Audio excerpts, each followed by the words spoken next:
Well, good morning, everyone. It's a little after 9, so we can go ahead and get going with the offshore wind energy development workshop. This is Bob Beal. Good to hear from everybody this morning as they were checking in. And thanks in advance to NOAA Fisheries folks for putting together these presentations and giving the information to our commissioners and those on the line.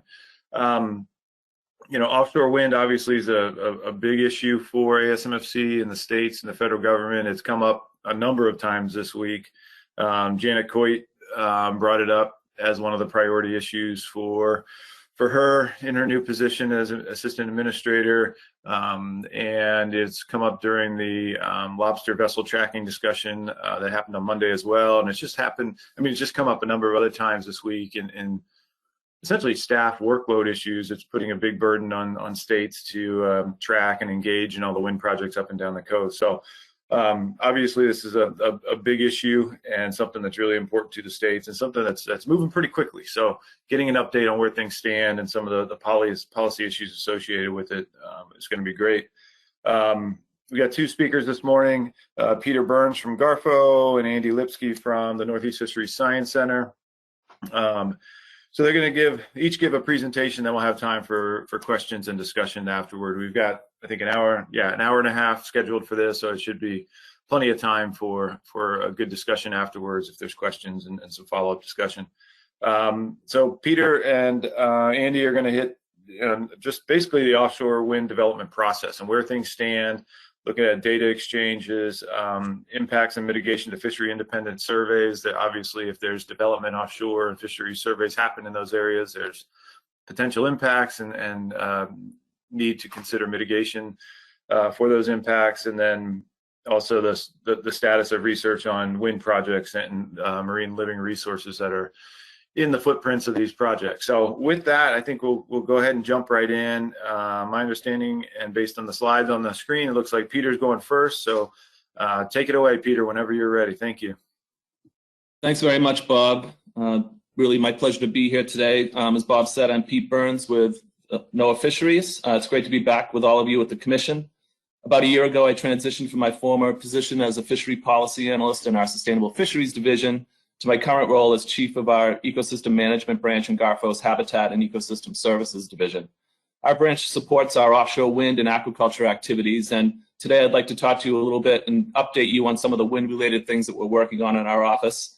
I'll talk a little bit about our agency's role in offshore wind, some of the challenges we're facing, and some proactive work that we're doing to help us conduct and coordinate our wind work more efficiently. Thank you.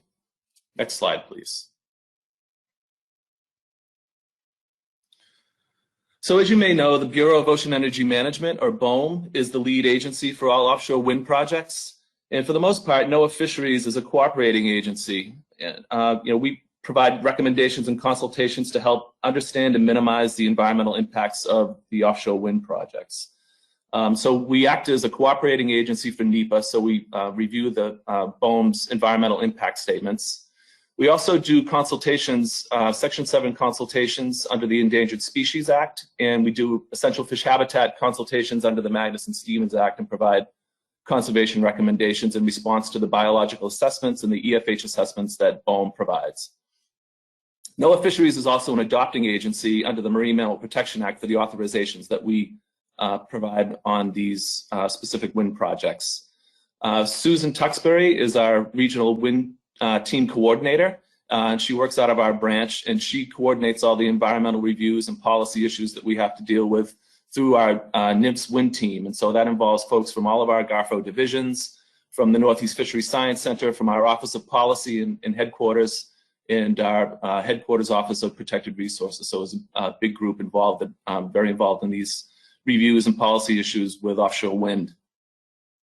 So we're constantly coordinating with BOEM and communicating with them, meeting with them on the different projects to make sure that we provide information on the different timelines, from ensuring that we can meet our mandates and our milestones under these timelines for the environmental reviews, and make sure that BOEM and developers have all the critical information and data that NOAA Fisheries has, and make that available to them so that they can provide that in their EISs and in their other analytical documents that they send to us. So really our whole approach really is to engage early and often with BOEM throughout the process to ensure that we have the information that we need to provide effective recommendations and consultations on the offshore wind projects, and making sure that they have the information they need for us to be able to do that. Next slide, please.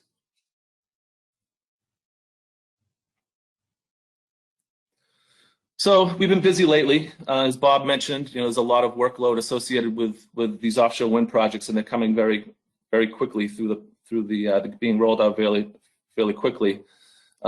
It's a high priority for our new administration, and their goal is 30 gigawatts of offshore wind power by 2030, so it's a very ambitious goal. So we provided input on several active projects recently and expect more to follow in regular succession over the next several months. And back in May, you may know that the record of decision was issued for the Vineyard wind project, which clears the way for the construction of this first commercial offshore wind farm in the EEZ. There's currently 6 other projects that are in the NEPA stage, or the environmental impact statement development stage right now, that we're involved in. And so the way that this works is to initiate the development of the EIS for a construction and operation plan, or a COP. The COP are the comprehensive plans that the developer provides that give all the information from beginning to end of an entire offshore wind project. Once those COPs come in, they issue a notice of intent to initiate the development of an environmental impact statement on that. So 3 of those NOIs came out in a 9-day period between June and July. So we provide extensive scoping comments on all of these projects to make sure that to give BOEM information on what they should include in the EISs. So those last 3 projects that came out in June and July, we provided comments. Those were Empire Wind off of New York, Vineyard Wind south of Martha's Vineyard, and the Coastal Virginia offshore wind project that's off of Virginia. And that sort of came on the heels of the scoping comments in response to the NOIs for Revolution Wind and Ocean Wind off of New Jersey. That was earlier this spring. And so BOEM expects several more NOIs within the next year or so, so we're anticipating those to come out. We'll be providing comments on those as well. Next slide, please. So now that Vineyard Wind has sort of gone through the environmental review process, the next one in line is the South Fork Wind Farm, which is proposed for Cox's Ledge, which is south of Rhode Island and east of Long Island, New York. That NOI, the Notice of Intent to develop the EIS, was published back in 2018, and we've been working with BOEM to review the EISs and other documents that they have since then. Right now, they're developing their final environmental impact statement, and they expect to have that published sometime this year, I believe. And we've provided comments on that last month. We also provided and completed our essential fish habitat consultation on this project and provided our conservation recommendations back in June. And we're still undergoing our Endangered Species Act and Marine Mammal Protection Act consultations at the moment on these. Another issue that's coming up now is the New York Bight lease area public sale notice that came out. So BOEM has solicited comments on the lease area and stipulations for the leases for this wind area off of New York. Those comments are due next week, so we'll be providing comments on that, but this lease process will likely at some point result in several more projects off the coast of New York in the near future. And along the way, the projects that are sort of in the queue that aren't in the NEPA review stage yet, haven't had NOIs published yet. There's several of those. We're working with BOEM and participating as the states are and other folks and stakeholders and partners are in the interagency project kickoff meetings that are hosted by BOEM and the developers, and providing comments on timelines and other things to make sure we're all in sync on and can know what we're up against when these projects finally come through the process. Next slide, please.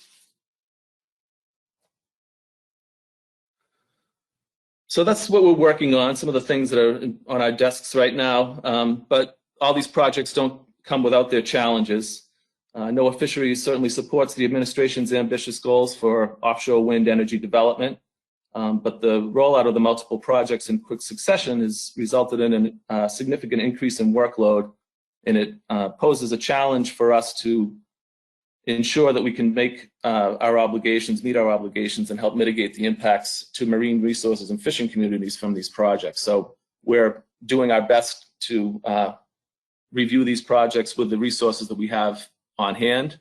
We've got these fall under very tight timelines, and sometimes the information changes throughout the process. So we might be starting the review of an EIS or an ESA or an EFH assessment, and sometimes that information changes.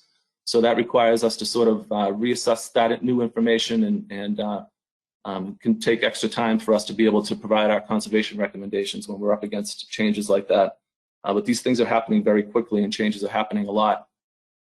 You saw the rollout of the timing of the rollout of some of these notices of intent sort of in quick succession. And what that will result in is several EISs and essential fish habitat and ESA consultations happening concurrently in early calendar year 2022. So that's going to be a major workload issue for us. We've been lucky. We've had some temporary funding to support staff on a temporary basis to help with the workload.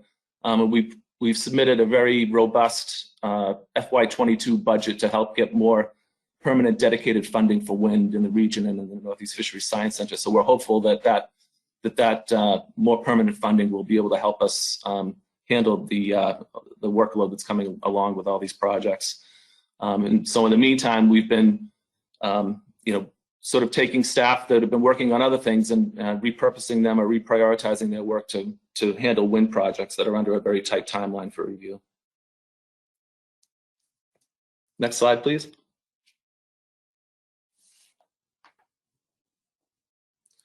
So what are we doing to address these challenges? Well, we're applying what we've learned so far to take action to work smarter and more cooperatively to review and to consult on offshore wind projects.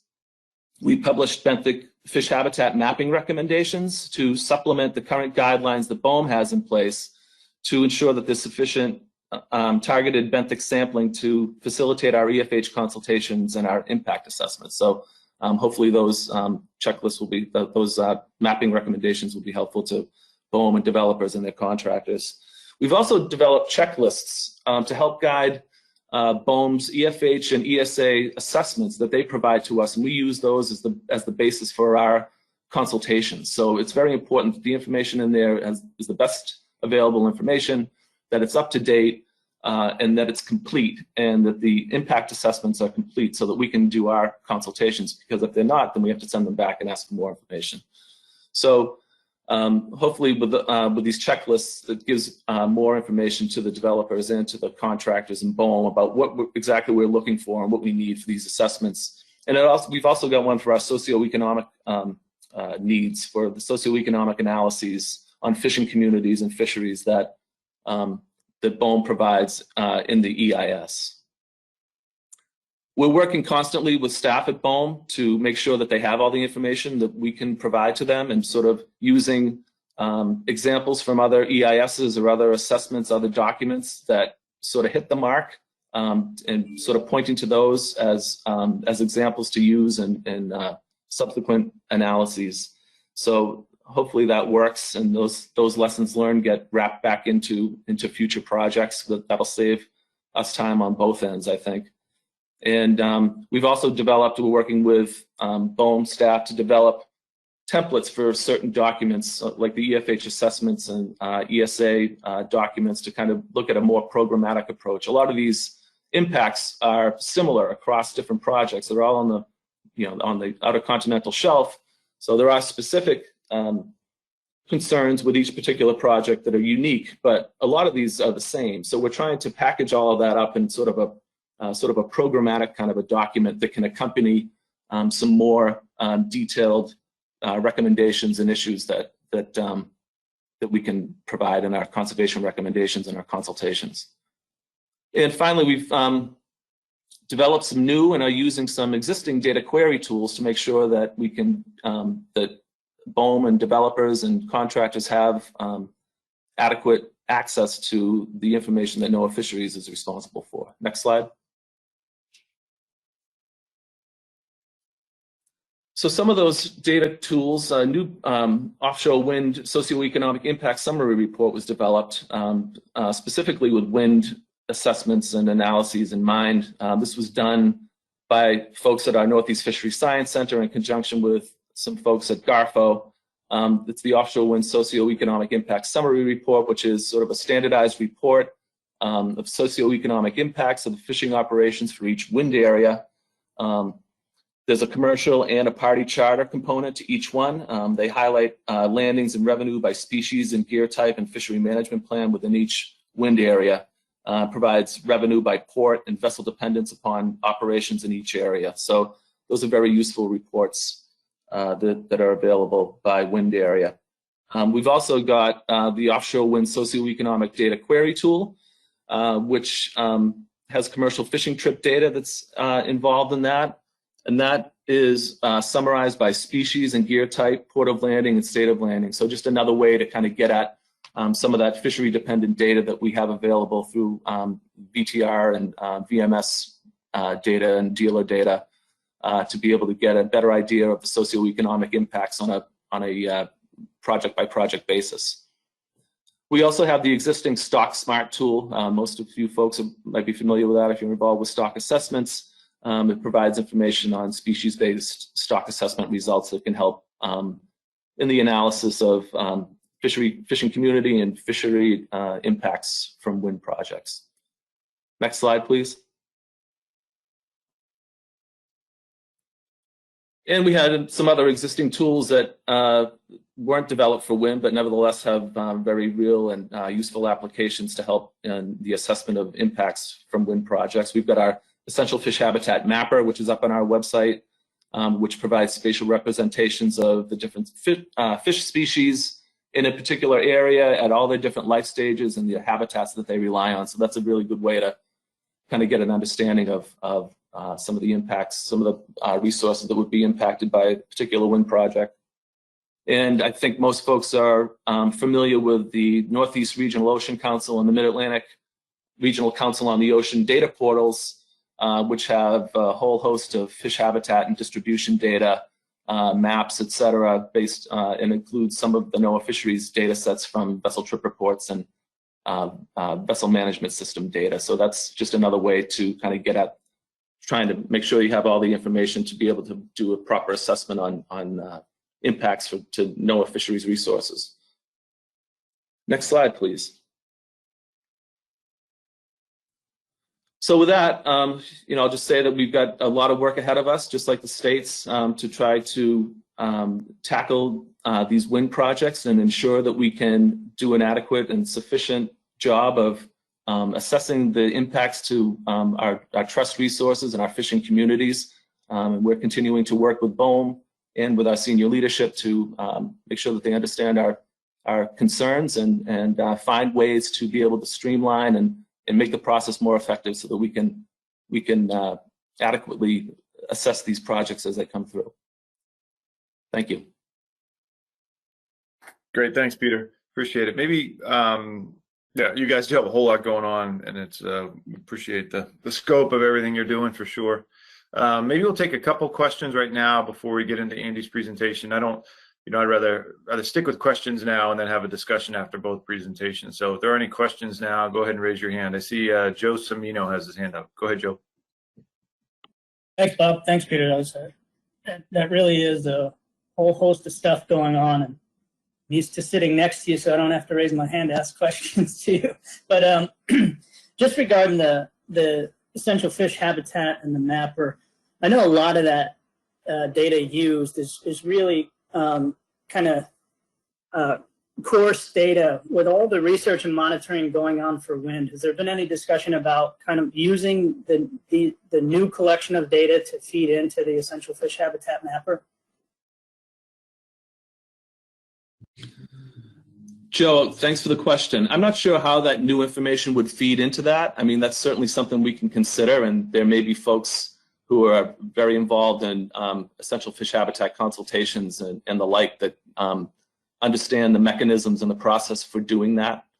Certainly, we encourage developers to do all types of benthic sampling, and add to the universe of data that's out there, so that they and we can get a better assessment of the habitat types that are out there through the different pre and post construction surveys and fisheries surveys and geographic and geotechnical surveys and things like that they do. So it's not just, I think if you looked at any of these tools independently that I highlighted, they all have their limitations on what you're not going to get everything you need from just one of these.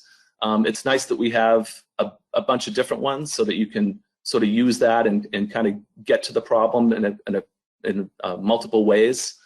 Is it everything that we need? Probably not, and that's why we certainly rely on real-time survey data from the developers and the contractors to be able to add to that pool of information in there. And so how that could potentially be fed into this EFH mapper is an interesting question, and I think there's probably a way to do that, but certainly worth considering.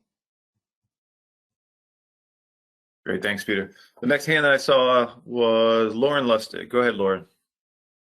Yes, thank you, Bob, and thanks to the speaker. I certainly appreciated your report, sir. You did mention socioeconomic impacts, and of course, we're all wondering about the impacts relating to fish harvest, whether it be commercial or recreational.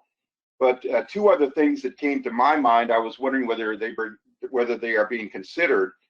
One is sort of a pollution of the visual parts of or the aesthetic parts of the areas. I'm familiar with a number of areas in Western Pennsylvania and also nearby Maryland where these turbines are pretty devastating to the natural beauty of the area. The other question I would have as a former Coast Guard man is relates to hazards to navigation. So could you please comment about those two things? Yes, thank you very much for the questions. Those are very interesting and very common concerns when it comes to offshore wind projects. And I think, number one, the view shed, which sort of gets to the aesthetics of how offshore wind turbine fields can impact the view shed and the aesthetics of an area. Those impacts are looked at within the context of the EIS.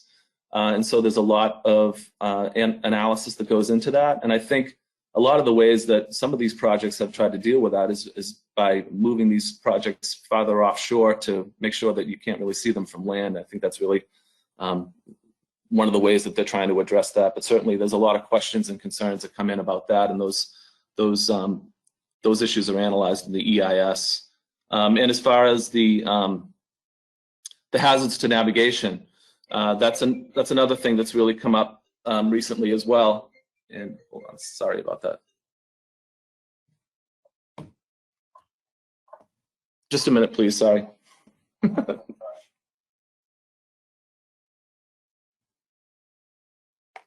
Thought I had all my phones shut off, but I didn't.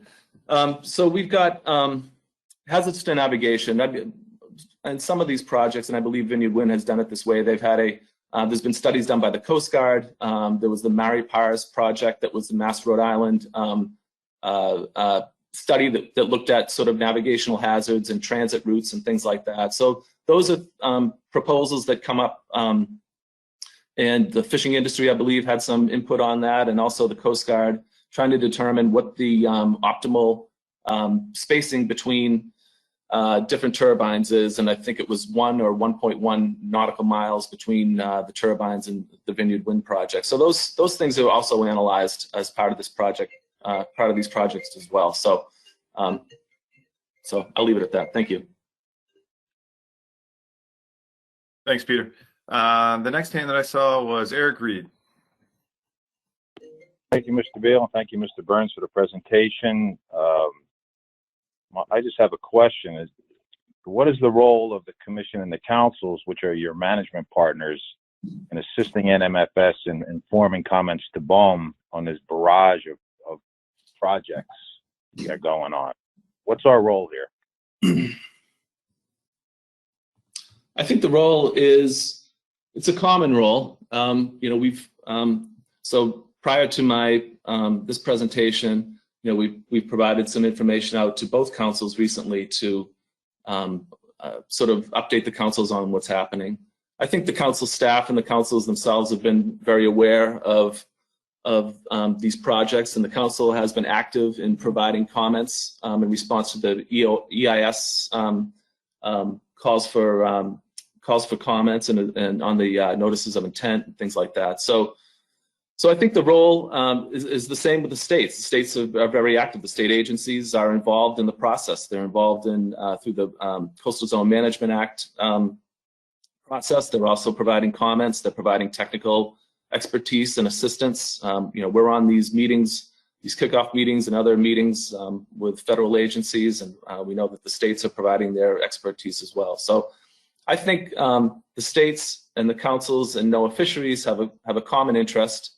We're looking at trying to understand what the impacts are to the resources that we're responsible for managing, and making sure that the information and the concerns that we all have collectively are being communicated to BOEM about these things. So we do have a process in place. If there are ways that you think that the states and NOAA fisheries and the councils and the commission can work together more closely, or provide, or if the NOAA fisheries can provide some more information on how to facilitate that process and that communication, then we're certainly interested in that. Follow up? Yes, go ahead, Eric. Okay, thanks. Yeah, I appreciate your response, Mr. Burns. That's great. I mean, it's a daunting task, and we're all in the same boat. We're only advisors, but I think the more advice we can give, the better off we are.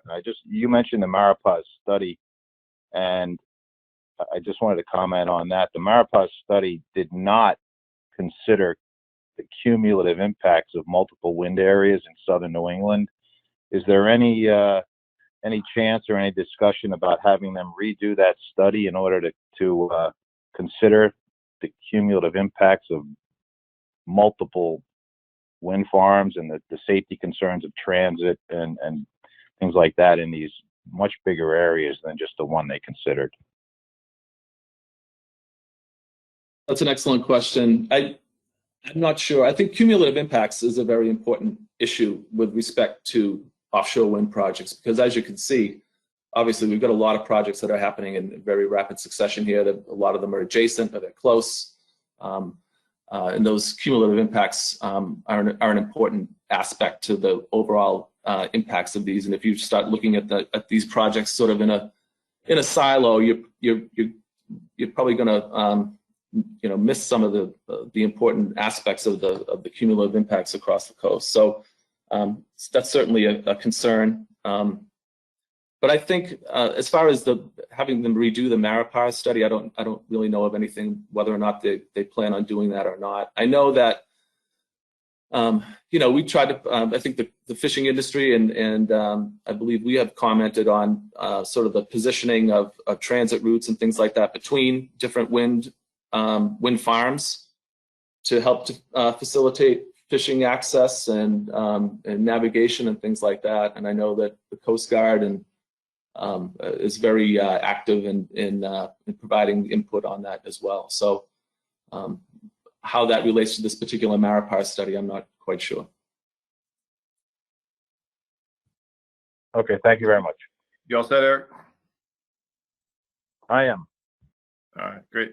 I saw Sheree Patterson, you had your hand up, but now it's down. Are you all set? Yes, thank you. Eric asked the question that I was going to ask. Thanks. All right, great. Thanks, Sheree.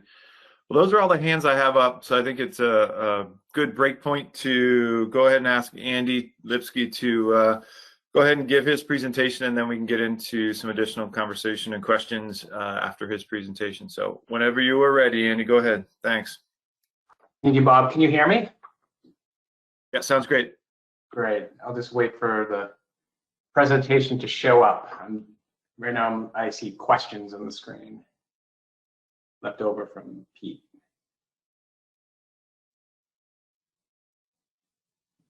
It's on Sorry, its it's way. just loading. Thanks, No Maya. worries.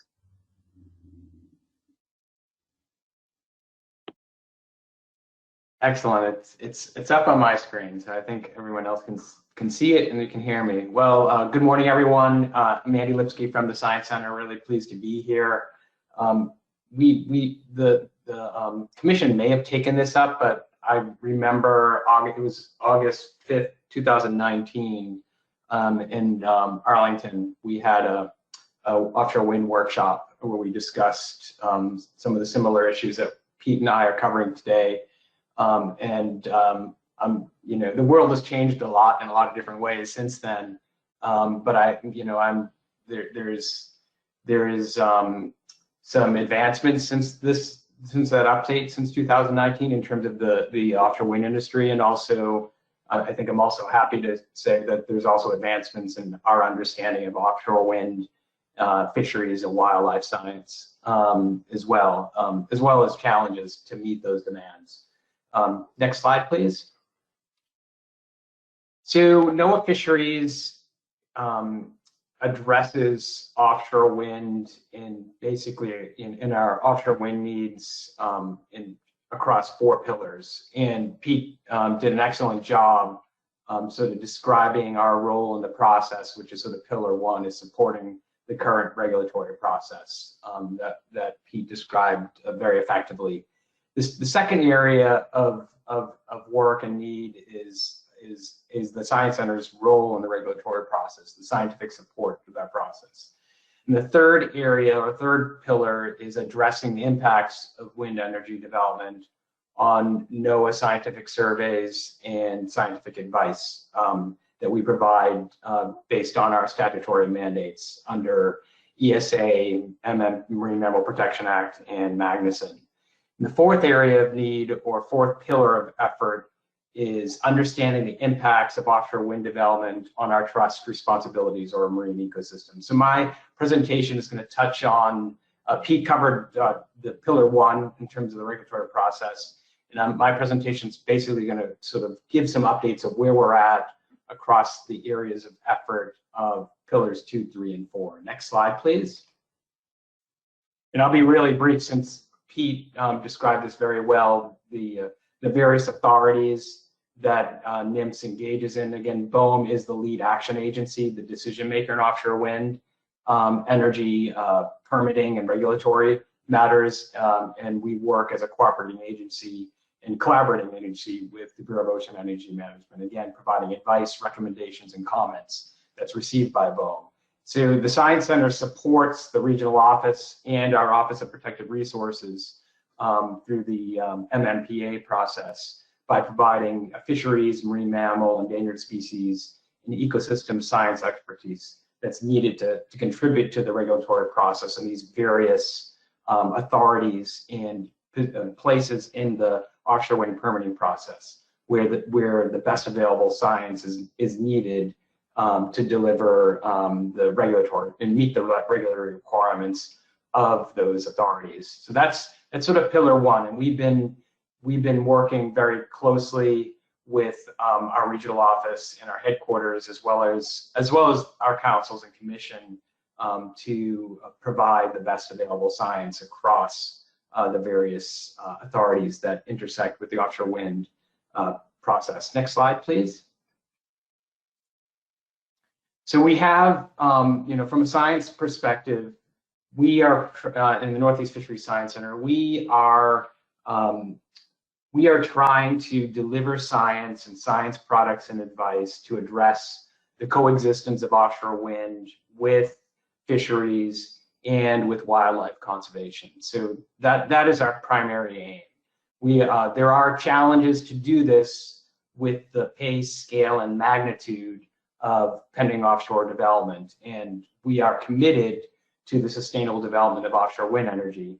And our role as a science center is to provide information and knowledge and expertise based on our capabilities and capacities to help address the demand, and there is a significant demand for understanding and to address our trust responsibilities. But you can see this is not just a Northeast issue. It's not just a Southeast issue. This is a national issue that we're addressing. The cumulative footprint in our region for the next, with the goal of 2030, we're predicting about 3,300 miles of offshore export cable associated with the goals of 30 gigawatts by 2030. We're looking at about 1.7 million acres of project areas to be developed, and about 1,900 to 2,000. These values are based on, I believe they're based on the South Fork project. So they are constantly changing based on the NEPA process and the available technologies that are utilized in the NEPA process. So this is a national, what we're doing in the East Coast is not just an East Coast issue, it's a national issue. We have a fairly significant, we're going to have a fairly significant increase in offshore wind development. Many of us know that, and our challenge is to deliver science to make the most informed decisions around planning, design, implementation, and decommissioning of projects. So that's sort of our pillar 2 efforts, is providing science support to address this need. Next slide, please. Pillar 3 is addressing the impacts of offshore wind development on our scientific surveys and advice. Next slide, please. I think I covered this back in 2019, and so this has been updated since then. But based on the final environmental impact statement and analysis that the Bureau of Ocean Energy Management conducted with input from NOAA Fisheries, we recognize that offshore wind will disrupt our existing important fisheries and protected species resource surveys. And in fact, if we don't mitigate the impacts, we'll have major adverse impacts on the provisioning of science for the purposes of fisheries management or the purposes of the conservation recovery of protected species. And in the Northeast, as an example, we have intersection or interactions across 11 surveys and proposed offshore wind leasing, planning, and development areas. And so there's a lot at stake in terms of addressing the survey impact need.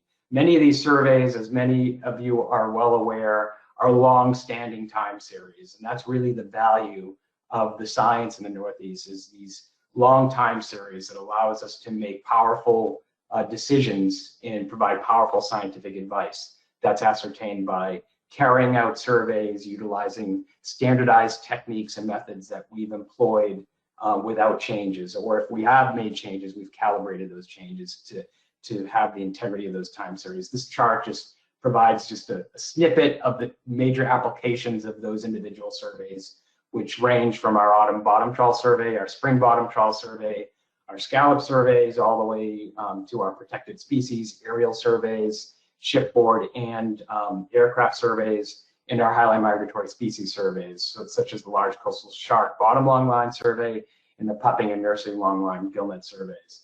You know, when you add up these time series, you're talking almost 4 centuries of total survey effort. So we literally have a gold mine of information and knowledge that we've developed along the Northeast, and that knowledge is used for decisions that are important to society.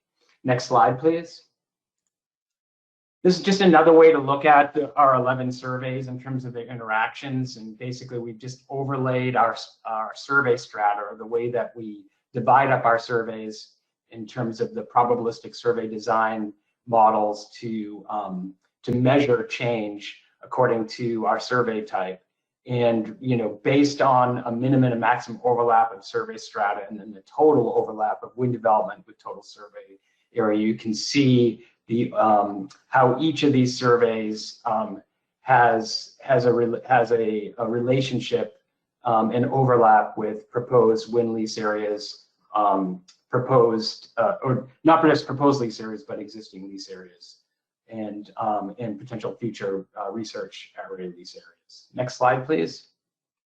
So in terms of what this means, well, how does offshore wind impact scientific surveys and advice? And you know, based on the analyses that you can you can review both in some of the environmental impact statement analyses provided by BOEM and in some pending technical memorandums that will be coming out, and in some existing literature from 2020. Wind energy actuates impacts on our surveys basically in 4 ways. One, through preclusion.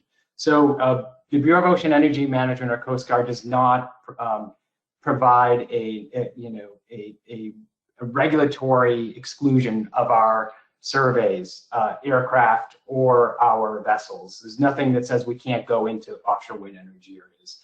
However, the operational and safety limits of deploying, whether it's our white ships or aircraft, the elevation of our aircraft operations will prevent us from the safe deployment and survey sampling within these wind energy arrays, or potentially along the submarine cable corridors to support the offshore wind energy areas. So preclusion is one area that impacts the ability of us to conduct our surveys in terms of safely bringing a 200-foot ship in between 0.7 miles of a turbine field is not something that that we're going to be able to do with our existing protocols and platforms. The second area of impact is impacts to the statistical design of our surveys. Many of our surveys are random stratified designs where sampling locations are selected randomly within a geographic strata, and the strata are segregated across the Northeast Shelf into a long shelf and cross shelf blocks. So when we change that strata by creating offshore wind arrays and put obstructions in that strata that prevent the random stratified survey, for instance, if you're only able to sample in a center line between turbines, that violates the assumptions of a random stratified sample according to how those surveys were designed. So that's one area of impact to our scientific surveys. The next area of impact is habitat change. So anything that happens in terms of what we understand about offshore wind farms that may affect the species distribution, abundance, or vital rates of animals and populations within and outside wind energy areas, potentially will violate assumptions of our sampling. So if we're changing patterns of abundance and distribution and we're not monitoring those changes in a consistent and integrated fashion in a way that we can utilize in an assessment, then we will be introducing bias into our surveys and assessments. So that's the third area of impact. And I'll get into a little bit of what we understand in terms of habitat change a little bit further on in my presentation. The next area of impact, probably less severe than 1, 2, and 3, is any changes in our efficiency of sampling. And this isn't going to happen overnight, but over time, as we develop these areas, and we're looking at 1.7 million acres with an additional 800,000 acres in New York Bight, as these areas are developed, we'll be forced to sample, to transit around these areas. So any lost sea days is a potential loss of information. As many of you are aware, we're constantly, battling other science centers and other areas to obtain sea days for our NOAA ships, to make sure that we have enough sea days to cover the sampling needed, and also to address any weather delays or other things that happen, such as COVID. So offshore wind energy has the potential of reducing our sampling efficiency. So those are the 4 areas of how surveys are impacted by wind. Next slide, please. So why does that matter? So anytime if we are disrupting our surveys or reducing the precision, accuracy, or frequency of sampling that can happen across those 4 areas of impact, we can be introducing uncertainty into our assessments. And as uncertainty in our assessments are propagated through the fisheries management process, that can potentially have impacts across various stakeholders in the public. Anything that, in terms of applying a cautionary approach, which we know is applied as we develop our catch limits, anything that creates uncertainty may likely affect more conservative quotas, which can impact fishermen and fishing communities and potentially the American public who consume seafood. Obviously, and this is also well described in the Vineyard Wind FES, there'll be impacts on commercial and recreational fishermen and fishing communities. As we increase uncertainty and estimates of abundance, the application will be a precautionary approach. Protected species, organisms themselves have the potential to be impacted because we may be introducing greater uncertainty in those assessments and recovery programs. Non-fishing sectors like shipping and energy that depend on protected species information in our stock assessments could also have negative consequences of this increased uncertainty. Other federal agencies that rely on protected species information, such as through our incidental take statements and authorizations, or ESA, can also be harmed. In climate science as well, because disruptions of our 60+ year time series can decrease our understanding and ability to mitigate the effects of climate change. Next slide, please. So what have we learned from Europe? Europe has been building offshore wind farms for 25 or 30 years, and they're decommissioning some. Have been decommissioning some. I chair with my colleagues in Germany at the Tunen Institute and in the UK and CFAS, a International Council of Exploration of Sea Expert Working Group on Fisheries. And we conducted a very informal questionnaire this past year, asking our European counterparts, hey, you've been building offshore wind farms, you have thousands, actually I'm not sure the amount of turbines in the North Sea, but there are likely a few thousand in the North Sea. Have you dealt with this issue of impacts on our fisheries independent data collections and our fisheries independent data collections? And not surprising, because we've been asking this question, we didn't find anything. We received respondents of this questionnaire, went to 17 countries across 20 institutions and 22 unique ICES working groups. And basically, what we found is experts representing these groups believe this is an important consideration, especially since offshore wind is also increasing in magnitude, scope, and scale, and both in Europe and in the US. And where they think it's important, but very few, if any, efforts have been underway to understand these impacts on fisheries data collections. So we are breaking new ground in the US by sort of addressing this challenge. Next slide. So what is the good news is that there are solutions to this, and that is by implementing an integrated federal survey mitigation program. And you can read more about what this looks like in the Vineyard Wind FEIS because it's fairly well described in there.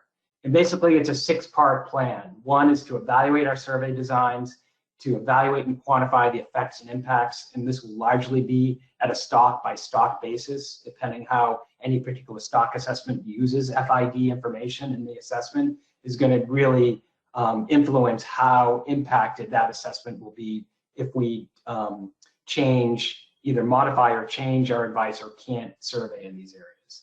The second, based on step 1, is to identify and develop new survey approaches. So new statistical designs, new platforms, and new methods, and to evaluate these across our 11 surveys. The third step is to calibrate new survey approaches so that we can retain the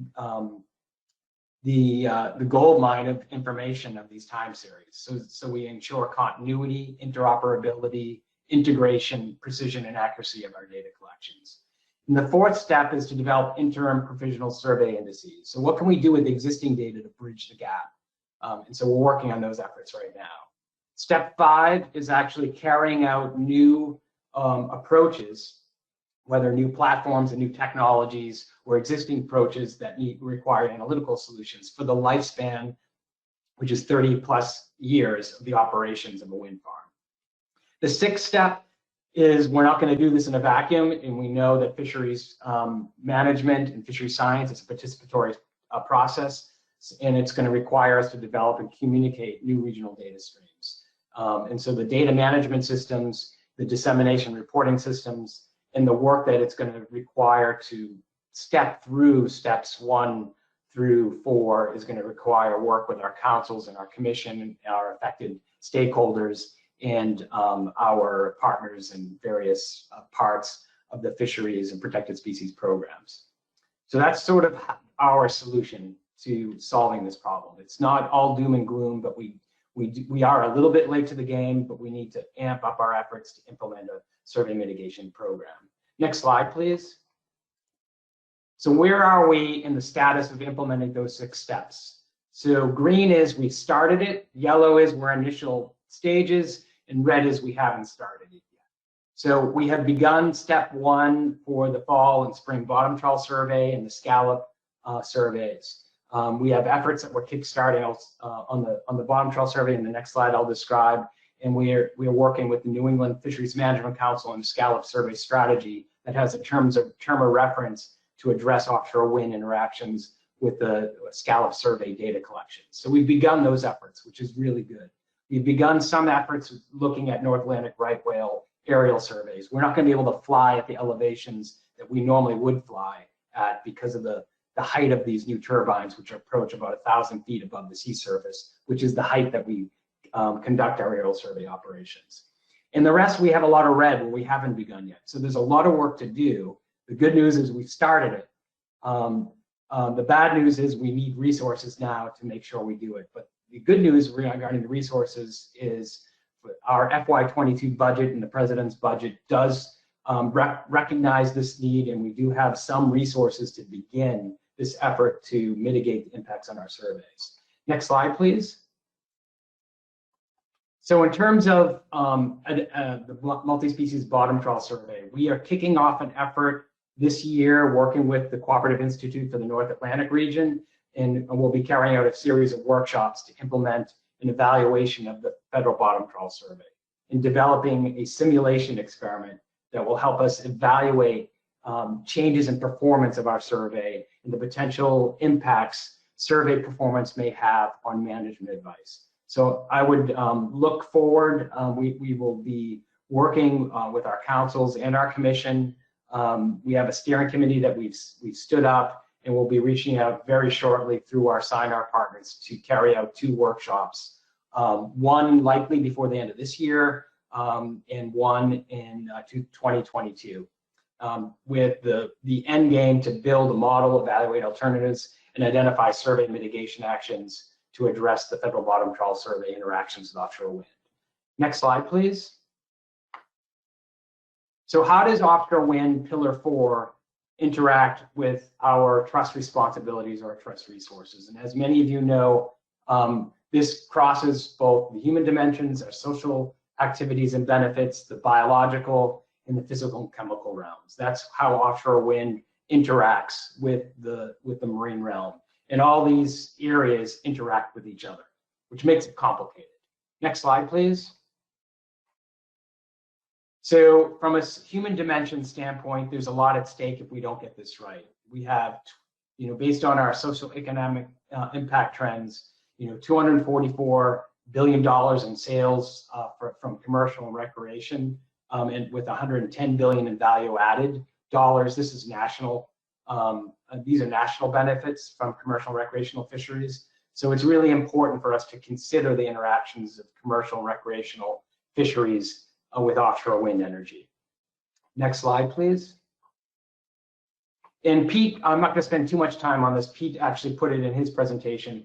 And one of the tools that we developed to help inform developers and BOEM on the interactions, again, with all the caveats that come with utilizing vessel trip reports to generate landings by gear type across lease areas.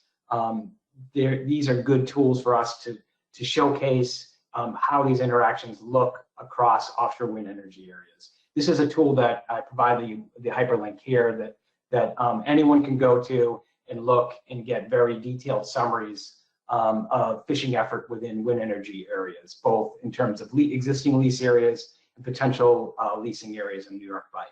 So I won't spend much more time on that. Next slide, please.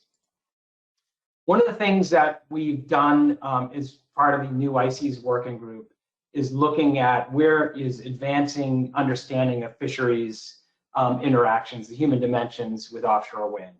And the takeaway that we've gotten both working with our North Sea partners and in the US is there is no common, consistent, or accepted framework for defining and quantifying the socioeconomic impacts both in Europe or the US, to address offshore wind. So that this is definitely a research gap that could really help address some of the management implications and mitigation implications of offshore wind compensation plans.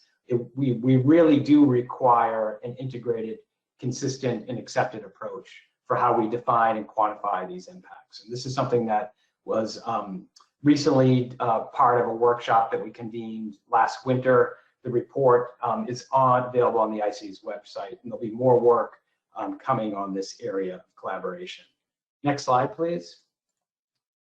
And I'm almost done with my presentation, another 5 minutes. So understand the impacts of wind energy development on marine ecosystems. We had a great effort with the National Academies of Science and Bureau of Ocean Energy Management and multiple authors, basically synthesizing what do we know about offshore wind energy and fisheries. I'm going to just provide a quick summary of some of the findings of this publication that was issued last December of 2020. Next slide, please. So setting the context for offshore wind in the Northeast Shelf. This is Mithrader et al. Basically, we reported that fisheries surveys and assessments will be impacted.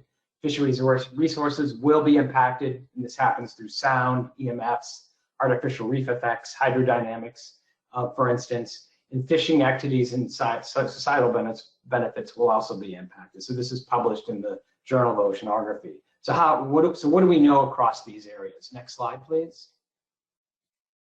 So this is a whole series of publications that you can go to get more specific information.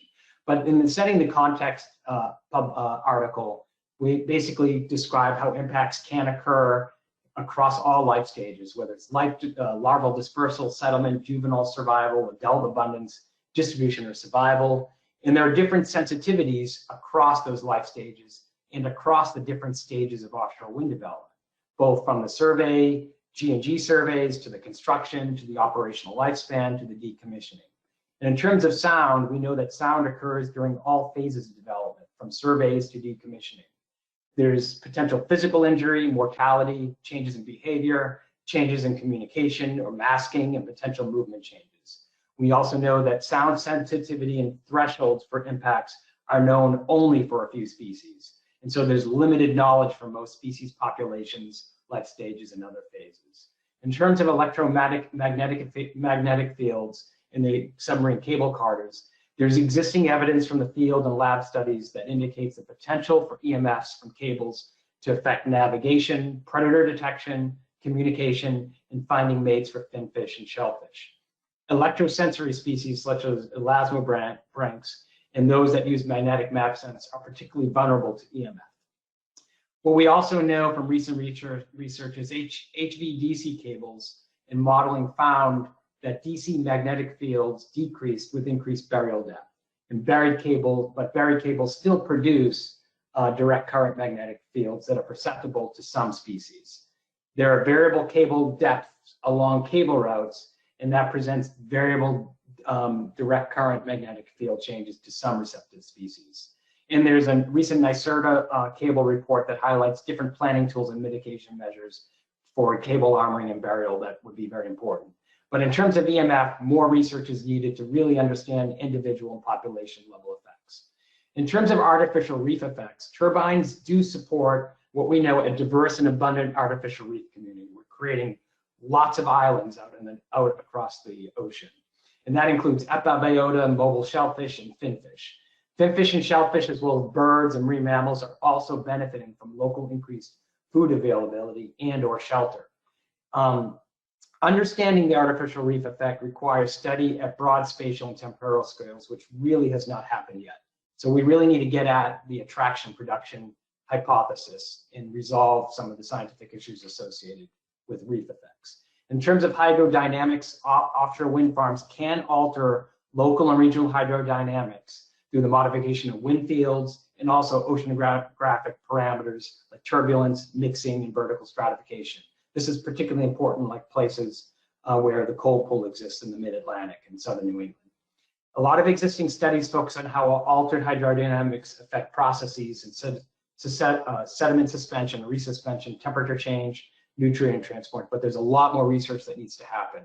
Regional effects are possible, and spillover effects on surrounding ecosystems and natural oceanographic connectivity are also possible. So the next slide, please. Understanding wildlife conservation is very key for offshore wind energy, particularly around North Atlantic right whales. This is just a map showing a potential vulnerability for avian species. Next slide, please. A recent article that we, the partners across various institutions, Science Center just published, showed that we have significant overlap with North Atlantic right whales in the Mass Rhode Island wind energy area. And we are going to need to really double down on our science to provide managers with improved information so that we can effectively manage species like the North Atlantic right whale, which are now known to spend a lot more time than previously thought in these wind energy areas. Next slide, please. We have various efforts underway looking at the foraging ecology of right whales, setting up passive acoustic monitoring guidelines and recommendations, Bureau of Ocean Energy Management, and future field work on right whales to assess health and demographics within the wind energy areas. And my final slide is, next slide, is we can't do any of this without successful collaborations. So RODA, Responsible Offshore Development Alliance, Bureau of Ocean Energy Management, and NOAA will be publishing a synthesis of the science workshop that was held last fall in a technical document, likely this fall, which will advance research recommendations across fisheries interactions with offshore wind. We have an upcoming workshop on floating wind technology, state of the science with RODA, which will be coming up in the next year. We've advanced some guidelines for research and monitoring working with ROSA, Responsible Offshore Science Alliance, which was a successful partnership. Also working with the fishing industry, the commercial wind industry, states, academic institutions, and Bureau of Ocean Energy Management. We're establishing a regional wildlife science entity through NROC and MARCO to help us advance regional wildlife science. We've had a call for a research funding proposal for human dimensions interactions with NOAA Sea Grant and the Department of Energy. So that is underway. And as I said before, work with our International Council or ICES expert working group. These are important collaborations to help us fill these tremendous gaps in our knowledge so that we can have the coexistence of offshore wind development, fisheries, and wildlife conservation. So I'll stop there and open up to any questions. Great, thanks, Andy. Appreciate all the content and effort you put into that presentation. There's a lot going on. So with that, let's go the same route. Are there any hands up and questions? I see one so far. Roy Miller, go ahead, please. Thank you, Bob. And thank you for the informative presentation, to both of you. My question is, and let me apologize in advance for my outdated and limited knowledge of these particular projects. I'm speaking from the Mid-Atlantic area, specifically Delmarva Peninsula, where we don't, as of yet, have any offshore wind projects that are operational. What I wanted to know is there an exclusion zone around any individual turbines in terms of excluding sport fishing or around turbine clusters as a whole? And again, apologize in advance if everyone knows the answer to that, but I'd like to hear it. Thank you. I am part of the Science Center, so you never want a regulatory answer from me, but I would, so Pete can chime in on the answer to this, but our understanding there is, the Coast Guard, NORBOM, has mandated any exclusions to recreational or commercial fisheries. That the only, Pete, and please, and if there's anyone from BOEM on the call, they're happy for them to weigh in here. My understanding is during the construction activity, there may be periods of time.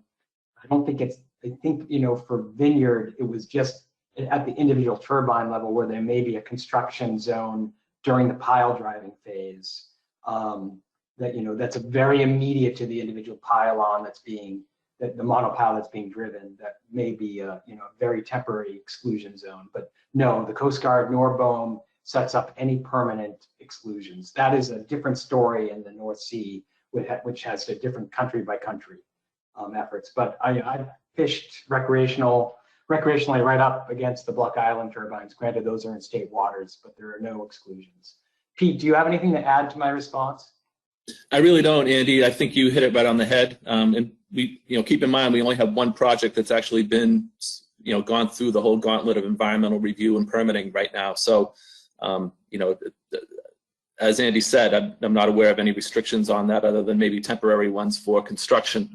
But obviously these projects are being handled individually, and so potentially that's an issue that you might want to raise within the context of commenting on subsequent projects that are under review.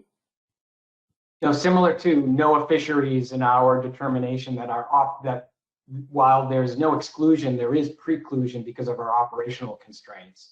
And so the different risk tolerances, which may include potential insurance liabilities of a particular vessel, commercial, recreational, or otherwise, has the potential to be a de facto exclusion. I would make the term a preclusion versus an exclusion, though. So hopefully that answered the question. Great, Yes. thanks. Thank you. So, but I've got a pretty long list of hands here. So what I want to try to do, a couple points real quick. Andy and Pete, just chime in. Whoever you think is best to answer these questions, you guys can self-regulate. And Andy and Pete, are you both comfortable sharing your slides after the presentation, just so folks can have those? Absolutely. Yes, no problem. All right, great. That's a question Yeah, somebody was probably going to ask. I think I provided with a slide deck. I just need to verify I gave you the right one before you do it. Excellent. That's perfect. And then what I'll try to do is go questions for commissioners and proxies first, then I'll go out to the public. So the next hand that I saw was Jason McNamee. Thank you, Bob. And thanks, Peter and Andy, to you both. Great presentations. So this is less a question, more I'll call it advice, and it's directed towards Andy. So Andy, I'm thinking about I think it was pillar 3 in the stock assessment portion of it, and so I'm really excited to hear about the simulation work that you guys are moving towards. It's also daunting. I think you noted, your trawl survey, I think you said, got used in something in the vicinity of 40 different assessments. So what I'd like to offer is, I think with regard to when the survey is in an analytical assessment, those assessment types are accounting for uncertainty in the survey to some extent. Still super important to test it, and so I still very much encourage that work. But I was thinking there are a lot of assessments where they're data limited approaches or model resistant approaches, whichever way you want to think about it. And so, things like yellowtail flounder, where it's just the index that's being used to do things like set the ABC.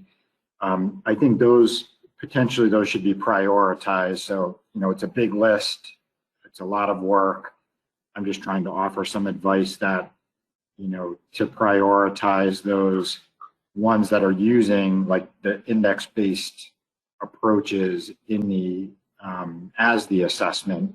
Those should be ones that you might want to check out first, because those will have probably the most extreme impacts if there are biases introduced by the operation of the wind farm areas and the ability or lack thereof to get the survey in there. So that's it, just a little advice or suggestion from me. Thank you. Thank you, Jason.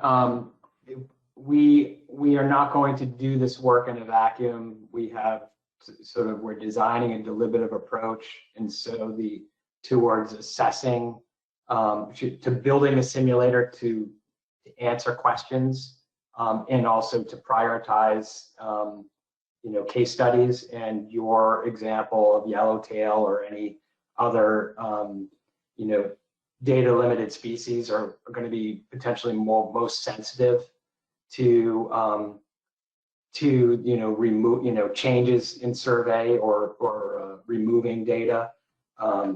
That is definitely is something that we'll be looking at, and there will be opportunities, and we hope, pray that you will be working with us as part of our, the workshops that we are going to be planning to help us sort of think through what are the key questions, what are the key stocks, and how are we going to design the simulator. None of this is baked at all, and we'll do it in a participatory fashion.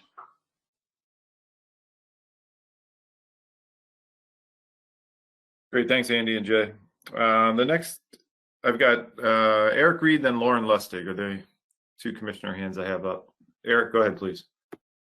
Thank you, Robert, and thank you, Mr. Lipsky. I appreciate it. My question is about your slide on the economics of the different fisheries. You need to clarify something for me. I think it said that the commercial fishing value was 1.7 or $1.7 billion, and the value added was 1.1 billion dollars. That's a multiplier of 0.65.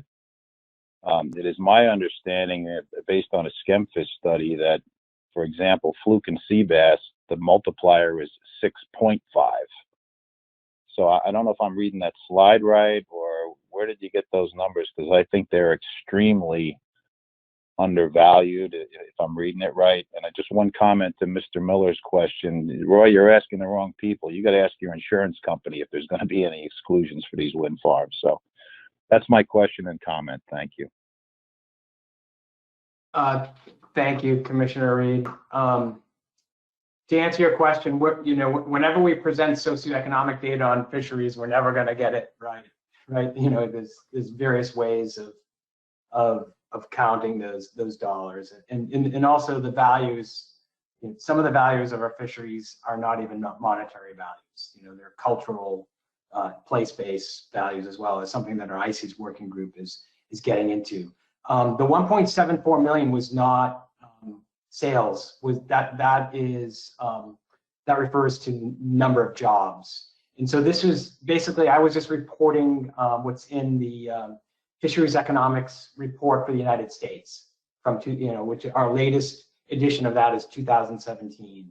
So the sales nationally is 244 billion, and the value added is 110 billion. And I'm similar to, I don't want to go too deep because I'm going to be way over my head, because I'm not an economist, nor am I a stock assessment scientist. But we can, if there's any further questions, I can connect you to our economics group. But like I said, there's always going to be issues, particularly when we do the, when we do the knock-on effects of some of the landing values. When whether it's an in-plan model and the direct, indirect, and induced benefits that are calculated on fisheries values. The bottom, the point of this slide is these are important industries in the United States, and they will interact significantly with offshore wind. So it's really important that we work together to understand how these industries interact and do it well with the effective and with science, and also making sure folks like you, Eric, have a chance to weigh in on, how is evaluation being conducted, what data is being used, and what is that data being used for. So that'd be my response. And we can get back to you if there's any further questions on this. But the hyperlink to this report is in the slide. Well, I appreciate your response, but I think you understand my point that at this juncture, since most of the conversations, especially around things like mitigation and compensation, are based on ex-vessel value, and the multiplier effect for the industry is substantially higher than its vessel value. So I just don't want to see anything undervalued by perhaps a value, factor of 10. So that's my point. No, I'll leave it at that. Thank you. Thank you, Eric. Great. Thanks, Eric. The next hand is Lauren Lustig. Go ahead, Lauren, please. Yes, thank you, Bob, and thank you to our speakers for really fascinating presentations. I do have, in a sense, it's a two-part question, but the two questions are sort of interwoven. Andy spoke of involvement with our European colleagues, 17 European nations who have already been fully engaged in the development of wind energy offshore like this, especially in the North Sea. And I'm wondering if there is data available from them about the use of these areas by recreational fishermen, whether they be private boats or perhaps a party boat.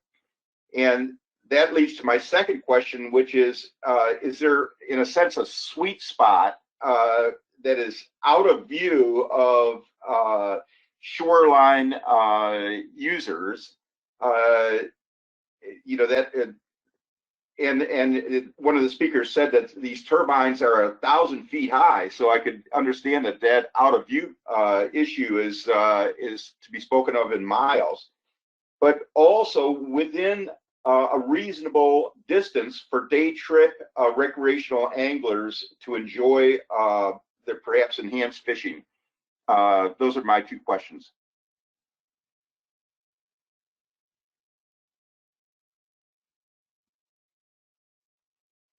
Pete, do you want to give it a shot? Would you like me? Yeah, looking for my mute button. Thank you. I don't know if there is data available from European nations on recreational fisheries per se. I imagine there is. How that has been integrated into any assessments that we've looked at, I can't put my finger on that at the moment, but that's certainly something I can check back with and get back to you on. I'm not sure exactly what that is. And as far as a sweet spot, I think you mean like a distance from shore that would ensure that or sort of mitigate the impacts on the view shed from the turbines. As you say, there are some of are 800 to 1,000 feet high. I imagine there is, and I would have to look into the reporting and the analyses that have been done, particularly on South Fork maybe, and also on the Vineyard Wind project to see how they calculated that. I would suspect that those might differ depending on the location, the geographic location of these, but certainly that's something we can try to isolate that information and provide that to you. Yeah, thanks, Pete. The only thing I would add is there are some studies on recreational interactions, not many, but I know there are some, and I have members of our ICES working group that are aware of that information. We can get back to you on that. I will say I found a sweet spot at Block Island Wind Farm, which everyone can see, that does provide recreational benefits, but people also can see it too. So there's that aspect as well. Europe is the other thing with Europe is that depending on the country and the EEZ of that country, there are different regulations governing the use of offshore wind farms by other user groups. So there are offshore wind energy areas that are off limits to any other use besides the offshore wind operators. So, and then there are some countries, such as, I believe in the UK now, there are no exclusions. And so it really depends on the country. There's no monolithic EU policy. Every sovereign nation has a EEZ. Again, I'm getting into over my head in terms of international law, but it's not monolithic across the North Sea. There will be differences. I know, like from my partners at the Tunin Institute, it's a rigmarole just to even get a research vessel authorized in some of the German offshore wind farms to actually even do sampling. I think that's changing now, but even research efforts were excluded. So it really depends on the country and their EEZ and how they have employed different policies. Great, thanks, Andy. Got a couple of repeat questions. Let me go to one member of the public. Bonnie Brady, are you available? Looks like you're logged on maybe twice. Can you hear us, Bonnie?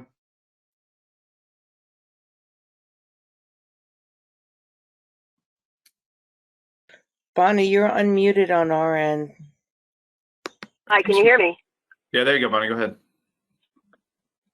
Can you guys hear me? Can you hear me?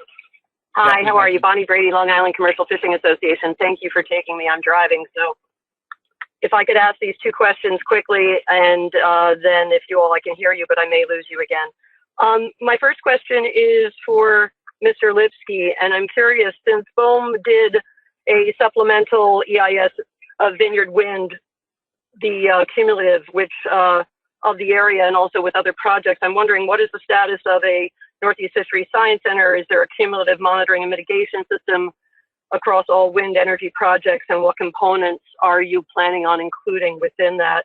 And my second question, in case I lose you, is this is more for the Commission. Is there a role for the Commission regarding regional mitigation and monitoring? Obviously, though, your focus is on state waters fisheries, but transmission cables would be something that I think might have some role for the Commission involved in that. And also how, if large areas that may become, in essence, verboten to commercial vessels offshore, how that might impact state waters fisheries. Thank you very much. I heard my name in your question. Hi, Bonnie. So maybe Pete, you and I can tag team this one. So in terms of Vineyard Wind and required monitoring, so again, it's an maybe an unsatisfying answer. NOAA Fisheries is not a decision-making agency on these projects. We provide recommendations and advice to the Bureau of Ocean Energy Management, which provides the authorizations.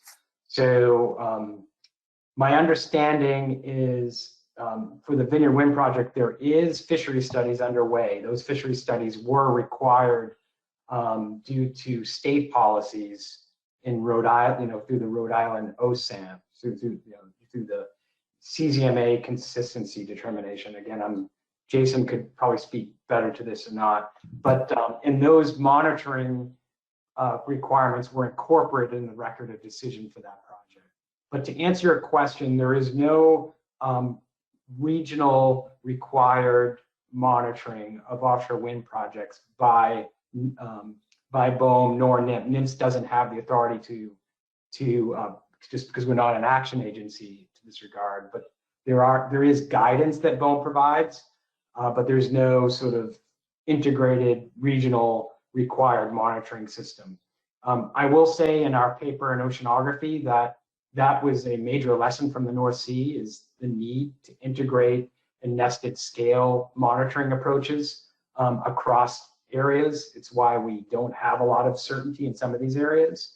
But again, we have guidance for that, and the Responsible Offshore Science Alliance, working with developers, BOEM, NIMS, and the academic community, have provided a new updated to the guidance for developing more effective site monitoring. But from a regional standpoint, from an eastern seaboard, there is no requirement. Mitigation, I believe, is in the same in terms of compensatory.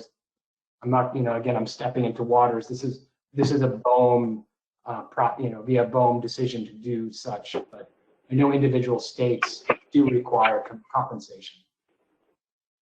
Pete, can you subtract, correct, or add what I just said? No, I think you did a good job, Andy. I really don't have anything additional to add, but just to your last comment, yes, I think that anything that has to do with compensatory mitigation, that is BOEM as the lead agency. That's that I would recommend that you contact them to find out more about that. Great, thanks. And Bonnie, Andy, can I just ask a follow-up? Yeah, but we're running out of time, so quickly, Bonnie.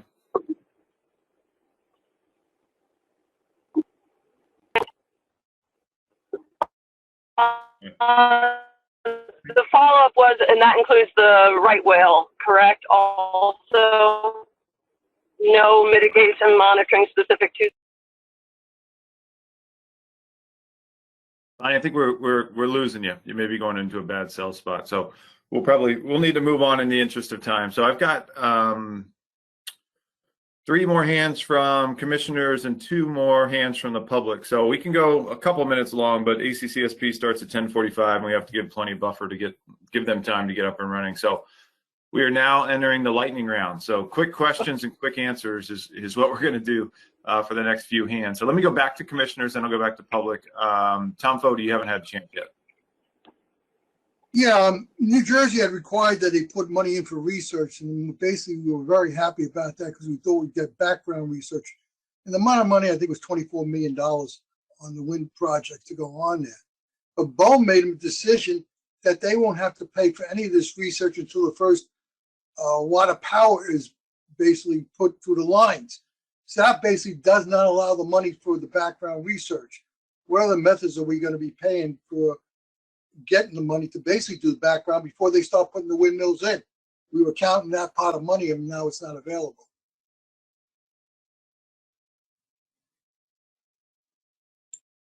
Thanks, Tom. The lightning response would be, this is a question for BOEM, but I agree that it is problematic not to be able to carry out integrated pre, during, and post project monitoring. It's very important. Thanks, Andy. Eric Reed.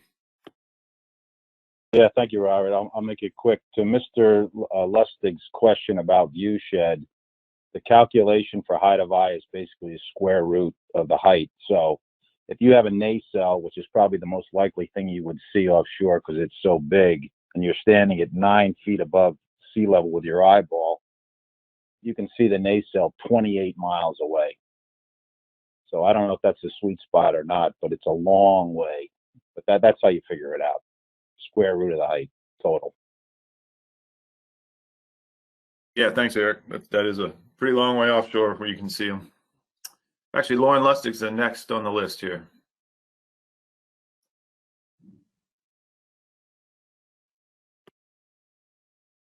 Lauren, you there? You're on mute, maybe. No, I did not have another question. Thank you, Bob. Okay, all right, thank you. Then we'll go to members of the public. James Fletcher, go ahead, please.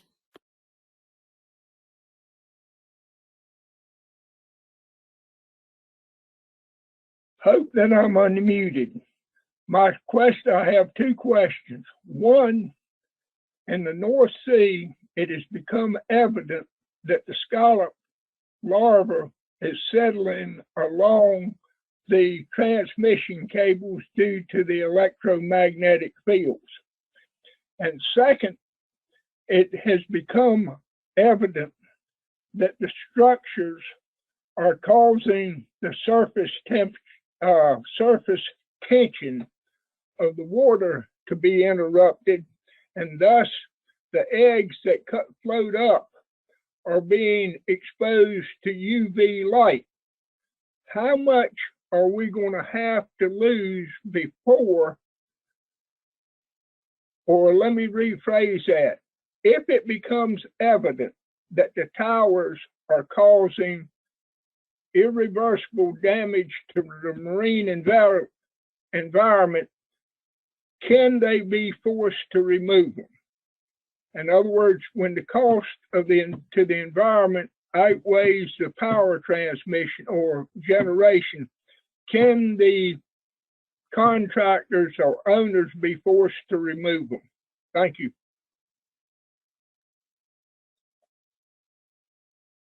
Andy or Peter, you want to try it? I think that's an interesting question. I'm not aware of any regulation or statute that would require that. Certainly, the approach of NOAA Fisheries would be that, all these implications and impacts to trust resources, including fisheries, and the impacts from whatever the surface tension or the ambient effects of offshore wind turbines cumulatively would be adequately assessed and addressed and potentially avoided or mitigated before the construction begins, and then that there's adequate monitoring before, during, and after to kind of understand the changes and the implications of that. So hopefully any kind of plan that's in place or approved would be able to address those concerns.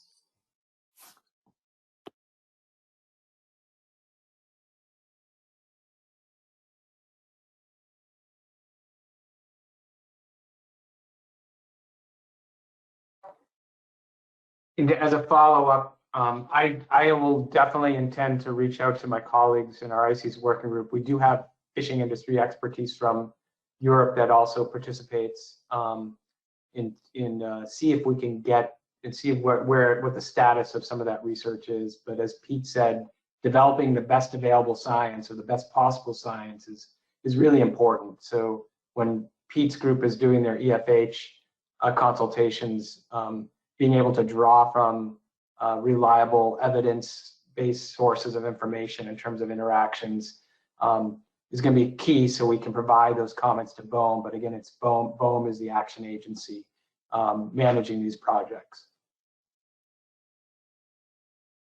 Great, thanks, Andy. The last hand is Mike Wayne. You there, Mike?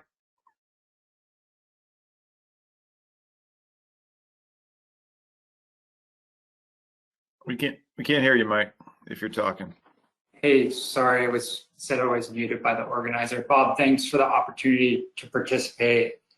Mike Wayne with the American Sport Fishing Association. I think this question's for Andy. Andy, on one of your slides, you talked about the various surveys that are important, all the stock assessments, and the stage that the agency is at relative to finding solutions to the impacts that will occur from the offshore wind energy development projects. And, I've expressed concern about this before, about the impacts that to those surveys that we'll have on our fishery specification process and what the quotas will be for the fisheries. And so my question is, what's the timeline for trying to find resolution on the impacts to the surveys? I know you guys said you were kind of in the very beginning stages, but what is the outlook there, and how does that mesh with the BOEM permitting process for these developments? So the rapid fire answer to this very difficult question, and really excellent question, Mike, is that the good news is that the president, I can say that next year's budget includes funds to support a portion of the efforts to tackle some of these surveys that will interact. The work can't happen fast enough, so I think it will be a challenge, a resource challenge, but also a time challenge. So even if we had all the resources to do this, do we have enough time before? I think we do. It's not, the dates, I found just following this process, the dates, the size of projects are constantly shifting and changing. I'm not saying that they will change. That's a lot of turbines in the water by 2030. And the interactions that I talked about aren't going to happen overnight, but they will happen over the course of the next 5 to 10 years. So there should be enough time for us to address this if we have sufficient resources and viable solutions. But it will be, I guess my quick answer is it's going to be challenging. Great, thanks, Andy. Those are all the hands that I saw, and we're a little bit over on time, and I don't want to go too long and push back the ACCSP meeting. So with that, I think we'll go ahead and wrap up this workshop. And big thank you to Pete and Andy for the presentations and willingness to answer all the questions and spend some time this morning, getting our commissioners up to speed on where things stand. Obviously, there's a whole lot of work to do. the commission is in a unique spot because we are the nearshore folks. However, as Bonnie Brady and others have, mentioned, the sooner or later this power has to come back and plug into the grid somewhere. So it does cross through state waters, and how will state waters fisheries be impacted if big areas offshore are inaccessible, and obviously the states also rely heavily on the survey work that's done. And if you recall back to the survey mitigation slide that Andy had up there, there are a lot of red boxes and not so many green and yellow ones. So there's plenty of work to do on the surveys and all their impact. So, I think from the commission perspective, kind of what's next at ASMFC, I think our role is really to just keep up, and we can provide opportunities for the states to get together and talk about this, as we did in August of 2019, as Andy mentioned, and we can keep doing these workshops probably more frequently than every 2 years. But there's a lot going on, and the states are very involved, and I don't want the commission to become sort of an extra layer of work that we have to do here, but we can offer time at commission meetings to coordinate and provide opportunities for states and the federal government to share information. But we'll stay as actively involved as we need to and as time permits. But if there are follow-up questions for Andy or Pete, we can get you their email addresses. And as I mentioned earlier, they're both willing to share their slides, so we'll make those available as well. So with that, if there's I see no other hands up, no burning needs to extend the workshop. So we'll go ahead and wrap it up. And again, thanks to everyone for participating, and thanks Andy and Pete for your time. Really appreciate it. And with that, we'll start ACCSP in about 8 minutes at 10:45. Thank you all. Thank you.